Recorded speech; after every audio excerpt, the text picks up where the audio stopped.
February 24th, 2025. Daily Bread. Passage, Daniel chapter 11, verse 28 to verse 45. Key verse, 35. Title: The time of the end will come.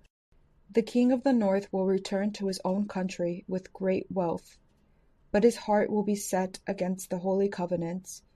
He will take action against it and then return to his own country. At the appointed time, he will invade the south again, but this time the outcome will be different from what it was before. Ships of the western coastlands will oppose him, and he will lose heart. Then he will turn back and vent his fury against the holy covenant.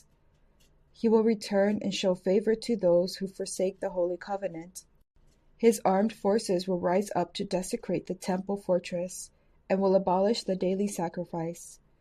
Then they will set up the abomination that causes desolation. With flattery, he will corrupt those who have violated the covenants. But the people who know their God will firmly resist him. Those who are wise will instruct many, though for a time they will fall by the sword, or be burned, or captured, or plundered. When they fall, they will receive a little help, and many who are not sincere will join them. Some of the wise will stumble, so that they may be refined, purified, and made spotless until the time of the end. For it will still come at the appointed time. The king will do as he pleases. He will exalt and magnify himself above every god, and will say unheard of things against the God of gods. He will be successful until the time of wrath is completed, for what has been determined must take place. He will show no regard for the gods of his ancestors, or for the one desired by woman, nor will he regard any god, but will exalt himself above them all. Instead of them, he will honor a god of fortresses, a god unknown to his ancestors. He will honor with gold and silver, with precious stones and costly gifts.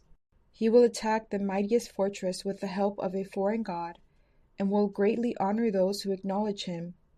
He will make them rulers over many people and will distribute the land at a price. At the time of the end, the king of the south will engage him in battle, and the king of the north will storm out against him with chariots and cavalry, and a great fleet of ships. He will invade many countries and sweep through them like a flood. He will also invade the beautiful land.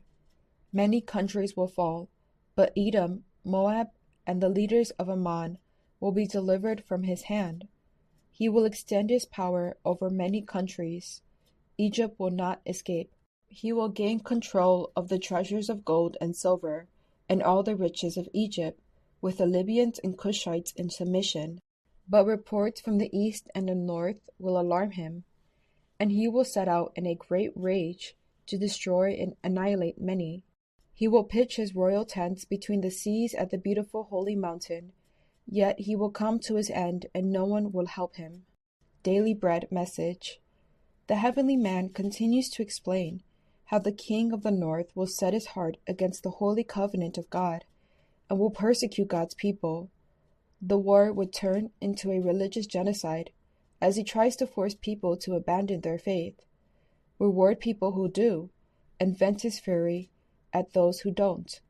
He will desecrate the temple and abolish the daily sacrifice. He will set up the abomination that causes desolation in the temple.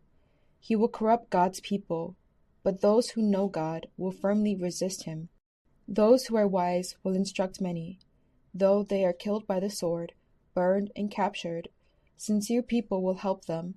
Some of the wise will stumble, so that they may be refined, purified, and made spotless until the end, which will come at God's appointed time.